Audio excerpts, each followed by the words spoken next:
अस्सलाम वालेकुम my YouTube family, कैसे हैं आप सब लोग। उम्मीद है आप सब लोग बिल्कुल ठीक होंगे। मैं भी बिल्कुल खैरियत से हूँ। तो आज मुझे जाना था निकाह में, और ये निकाह मेकअप लुक मैंने कैसे क्रिएट किया है, तो चलें स्टार्ट करते हैं।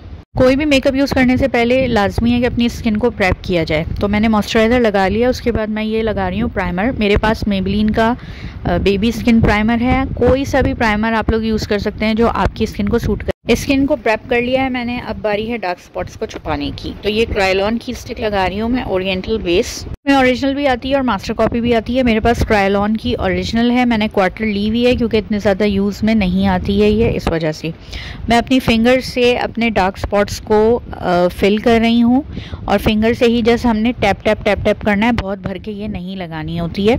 इसमें एक ऑरेंज बेस भी आती है, बट वो बहुत फेस ऑरेंज ऑरेंज लगने लगता है। तो ओरिएंटल बेस जो होती है वो बेस्ट होती है डार्क स्पॉट्स को हाइड करने के लिए।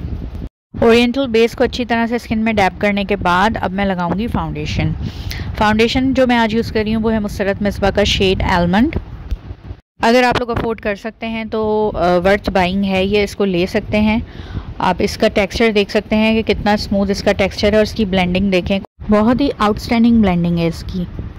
एक चीज़ मुझे सबसे क्लियर करनी है वो ये कि मैं कोई प्रोफेशनल मेकअप आर्टिस्ट नहीं हूँ, और ना ही मैं यहाँ पे किसी को कुछ सिखाने के लिए बैठी हूँ, ना ही मैं किसी भी प्रोडक्ट के हवाले से कोई रिकमेंडेशन दूंगी। जो प्रोडक्ट मैं खुद यूज़ करती हूँ वही आपको बता रही हूँ, उसी हवाले से आपको मैं गाइड कर सकती हूँ कि ये प्रोडक्ट्स कैसे हैं और मुझे कैसे लगते हैं, क्योंकि लोग बहुत पसंद करते हैं मेरे मेकअप को।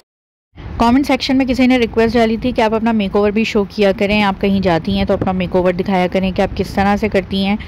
तो आज मैं जा रही थी निकाह में, तो मैंने सोचा कि चलो अपना मेकओवर शो करा देती हूँ सबको मैं किस तरह से करती हूँ। अब मैं यूज़ कर रही हूँ मुसर्रत मिसबा का ही ये कॉम्पैक्ट पाउडर है, just to set my foundation. ये कोई ज़रूरी नहीं है कि जिस ब्रांड का आप फाउंडेशन यूज़ कर रहे हैं उसी ब्रांड का आप कॉम्पैक्ट भी यूज़ करें। जो ब्रांड का कॉम्पैक्ट आपको सूट करता है वो यूज़ करें, जिस ब्रांड का फाउंडेशन आपको सूट करता है वो यूज़ करें। फाउंडेशन वाला पार्ट मेरा कंप्लीट हो गया है। अब बारी आती है मेकअप फिक्सर की, ताकि मेरी जो बेस है वो सेट हो जाए। तो डॉक्टर रशील का मेकअप फिक्सर यूज़ किया है मैंने, गोल्ड शेड का, और इसके रिजल्ट्स भी बहुत अच्छे होते हैं। अब बारी है आई मेकअप की। तो ये मेरी क्रिस्टीन की फुल प्रोफेशनल ब्रश किट है, इसको लेके ज़िंदगी सुकून में आ गई। ये क्रिस्टीन की फेस कंटोरिंग है, लेकिन मैं इसको अपनी आईब्रो फिलिंग के लिए यूज़ करती हूँ क्योंकि ये डार्क शेड आ गया था। और ये कट ब्रश है जो कि क्रिस्टीन की ही ब्रश सेट के अंदर मौजूद होता है आईब्रो फिलिंग के लिए। मुझे शार्प आईब्रोज बिल्कुल भी नहीं पसंद, चीखती हुई जो निकलती हैं एकदम पता नहीं ड्रैकुला वाली वो मुझे बिल्कुल नहीं पसंद।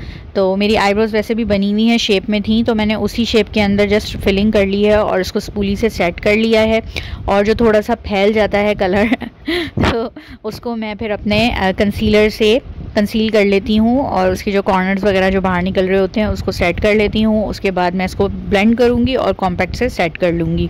बेस लगाने के बाद अगर मेकअप ना हुआ हो और आप अपनी आईब्रोज की फिलिंग कर लो तो वैसे भी आप भूत ही लगते हैं। और इस वक्त मुझे ऐसा लग रहा था ओ माय गॉड ये भी ज़्यादा हो गया, क्योंकि मुझे आईब्रोज बिल्कुल नहीं पसंद चीखती हुई। खैर मैंने इसको सेट कर लिया था अपने कॉम्पैक्ट के साथ, और अब देखें इसमें कितनी प्यारी लग रही हैं। अब बारी है आई मेकअप लुक क्रिएट करने की। तो मेरे पास काशीज़ की विंटेज क्वीन पैलेट है, जिसमें ये जो ब्लू वाला शेड है ये बिल्कुल मेरे ड्रेस के साथ मैच कर रहा है, और ऐसा लग रहा है कि मेरे इस ड्रेस के लिए ही ये शेड बनाया गया है। सबसे पहले मैंने ये पेल येलो सा कलर लिया है, इसको मैं अपनी क्रीज पे लगा रही हूँ। आप इसको आई सॉकेट भी कह सकते हैं, अपर आई सॉकेट, उस पर मैंने पेल येलो सा कलर लिया है और वो लगाया है। मैं दोनों आईज़ को साथ साथ ही डन करती जाती हूँ। तो ये मैंने क्रीज पे अच्छी तरह से ब्लेंड कर लिए। अब इसके बाद साइड कॉर्नर्स की बारी आती है, तो उसके लिए मैंने ये लिया है काशीज़ की विंटेज क्वीन पैलेट का ही ब्लैक कलर, और साइड में कॉर्नर पे लगाया है। सबसे पहले मैंने देखा है कि लग कैसे रहा है, पहले हल्का हल्का मैंने कॉर्नर लगाया है, और उसको ही देखें अब मैं ऊपर तक ले जाऊंगी और अपनी क्रीज के ऊपर हल्का हल्का ब्लेंड कर लूँगी। तो मैं सब कुछ ट्राई कर लेती हूँ। मैं कोई प्रोफेशनल तो हूँ नहीं जो मैं देखूँ कि ओहो इसको यहाँ से काटना है, इसको वहाँ से करना है। नहीं, मुझे जो अपने ऊपर सूट करता रहता है उसी तरह से मैं लुक जो है वो क्रिएट कर लेती हूँ। कोई मेरे माइंड में नहीं होता कि मुझे ऐसा करना है वैसा करना है, तो जो मुझे अच्छा लग रहा होता है वैसे वैसे मैं करती जाती हूँ। तो देखिए मैंने अपना ब्लैक कलर जो है वो क्रीज पे ब्लेंड कर लिया है। फिंगर से मैंने अपनी आईलिड पे ब्लू कलर लगा लिया है, जो कलर फैल गया था उसको मैंने वाइप से साफ़ कर लिया है। और अपनी आईब्रो बोन के ऊपर मैंने अब सिल्वर शेड लगाया है और उसको हाईलाइट किया है। आई मेकअप का एक पार्ट कंप्लीट हो चुका है। उसके बाद टी ब्रेक था और इस टी ब्रेक के अंदर इब्राहिम मुझसे कह रहा था, वो मम्मा आपने तो मेकअप कर लिया, अब आप कैसे खाएंगी? तो मैं उसको दिखा रही थी कि बेटा देखो, जब हम तैयार हो जाते हैं तो हम इस तरह से खाते हैं।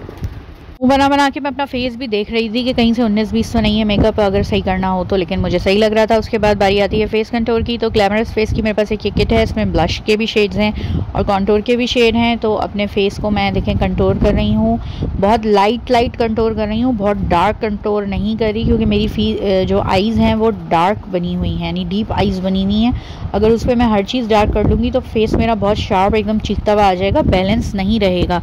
तो कहीं से डार्क और कहीं से लाइट जो है हमें रखना पड़ता है। तो face contouring I don't know कि आप लोगों को सही तरह नज़र आ रही है या नहीं, लेकिन मुझे बिल्कुल सही लग रही थी। उसके बाद मैंने इसी के दोनों पिंक शेड जो थे ब्लश के वो मिक्स किए और अपने चीक बोन से लेके देखें मैं ऊपर तक लगाती हूँ, और नोज़ पे भी मैंने अपने ब्लश लगा लिया है और माथे पे भी लगा लिया और चीक्स पे भी लगा लिया। जहाँ जहाँ मुझे ब्लश की ज़रूरत थी वहाँ वहाँ लगा दिया।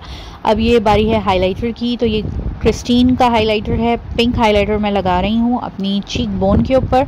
और ये फ़ैन ब्रश है, हाइलाइटर ब्रश, फ़ैन ब्रश, ये क्रिस्टीन के बॉक्स में ही होता है। देखिए मैंने अपने लिप्स के ऊपर भी हाईलाइट किया है, नोज़ पे भी किया है। मैं अपने आईज़ के इनर कॉर्नर को फिल कर रही हूँ। ये काशीज़ का शेड है, सिल्वर गोल्ड मिक्स, थोड़ा सा डार्क हो गया था ये, बट बाद में सेट हो जाएगा। काशीज़ का आईलाइनर लगा रही हूँ बिगनर्स के लिए, ये बहुत बेस्ट चीज़ है। वो आईलाइनर लगाने की अलिफ में नहीं पता ना, वो काशीज़ का ये वाला आईलाइनर ख़रीद ले। इंशाल्लाह भाई मुझे बहुत दुआएं देगा, क्योंकि ये बहुत आसान है लगाना। आप देख सकते हैं कि मोटा पतला जिस तरह आपको लगाना है आप लगा सकते हैं। तो मुझे तो खैर लाइनर लगाने की थोड़ी सी प्रैक्टिस है, तो मैं जिस तरह बनाना चाह रही थी मेरा तो उस तरह से बन गया था। दोनों साइड्स मैंने देख ली और ये देखें एक्शन में मार रही हूँ। अब बारी आती है आईलैशेस की। तो अगर आईलैशेस ना लगी हो तो मेकअप आपका इनकम्प्लीट ही लगता है। तो सबसे पहले मैंने मस्कारा लिया है और अपनी आईलैशेस पे लगाया है। पहले मस्कारा इसलिए ज़रूरी होता है ताकि आपकी आईलैशेस जो हैं वो ख़राब ना हो। और 100 रुपये वाली भी आईलैश अगर आप लगा रहे हो तो उसको 3 से 4 दफ़ा तो यूज़ कर लेते हो। मैं खुद 4 से 5 दफ़ा यूज़ करती हूँ। ये मेरे होठ पे लग गई थी ग्लू, बट कोई बात नहीं। अच्छा, मैं जो ग्लू यूज़ करती हूँ वो ब्लैक कलर की ही होती है, तो उसके लिए आपको प्रैक्टिस चाहिए, क्योंकि अगर इधर उधर लग गई तो फिर वो बड़ी मुश्किलों से साफ़ होती है। जस्ट गोल्ड का ये काजल है, लिखा तो उस पर मैट होता है, लेकिन ये मैट नहीं है, इसलिए हल्का हाथ रख के ही लगाइएगा। और अब बारी है लास्ट में लिपस्टिक की। लिपस्टिक का कलर सेलेक्ट करना मेरे लिए बहुत मुश्किल था। मुझे तो वैसे पिंक ही पसंद है, लेकिन मैंने कहा चलो आज जो है वो डार्क की तरफ जाते हैं। आज मैंने रेड लगाया है और लिपस्टिक से ही मैंने आउटलाइन बनाई है। इसके लिए बहुत प्रैक्टिस की ज़रूरत होती है, ब्रश से नहीं बनाती मैं, तो इसी से बना लेती हूँ। और अब ये देख सकते हैं कि रेड कलर सूट कर रहा है यार, अगर सूट नहीं करता तो फिर मैं हटाती। अब ये देखें कि मेरा पूरा मेकअप लुक कैसा है और मैं कैसी लग रही हूँ, मेरी आईज़ कैसी लग रही है, मेरी लिपस्टिक्स कैसी लग रही हैं, मेरी कंटूरिंग कैसी लग रही है। मुझे कमेंट सेक्शन में आप लोग ज़रूर बताइएगा। और अभी कहीं जाने की ज़रूरत नहीं है, अभी थोड़े से एक्शन मारने और रह गए, आप आगे आगे देखते रहें। ज्वेलरी मैंने हैवी नहीं पहनी थी क्योंकि ड्रेस मेरा ऑलरेडी पूरा शीशों से भरा हुआ था। अगर मैं ज्वेलरी भी हैवी पहन लेती तो वो बहुत ओवर हो जाता, क्योंकि आईज डीप थी, लिप्स रेड थे, हैवी ज्वेलरी होती तो वो बहुत ज़्यादा मुझे ओवर लगने वाली थी। तो ये देख सकते हैं आपके मैंने ज्वेलरी किस तरह की पहनी है। ये मुझे किसी ने गिफ्ट की थी और ये मैंने आज यहाँ पर यूज़ कर ली और मुझे बिल्कुल ठीक लग रहा था इसमें। तो अब मैं आपको अपना ओवरऑल लुक दिखाती हूँ।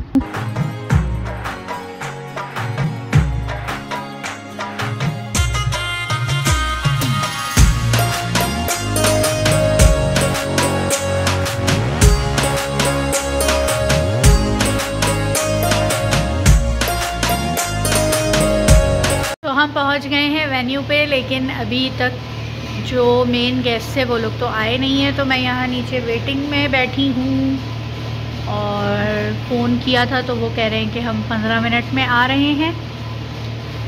और ये इब्राहिम आया है मेरे साथ ट्यूशन की छुट्टी करके, और मौलवी साहब की भी छुट्टी करके, और घर जाके पढ़ना है।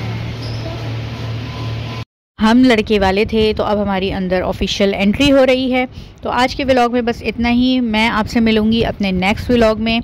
मेरे चैनल को लाइक करें, सब्सक्राइब करें, शेयर करें, कमेंट ज़रूर करें। अपना बहुत सारा ख्याल रखें, मुझे बहुत सारी दुआओं में याद रखें।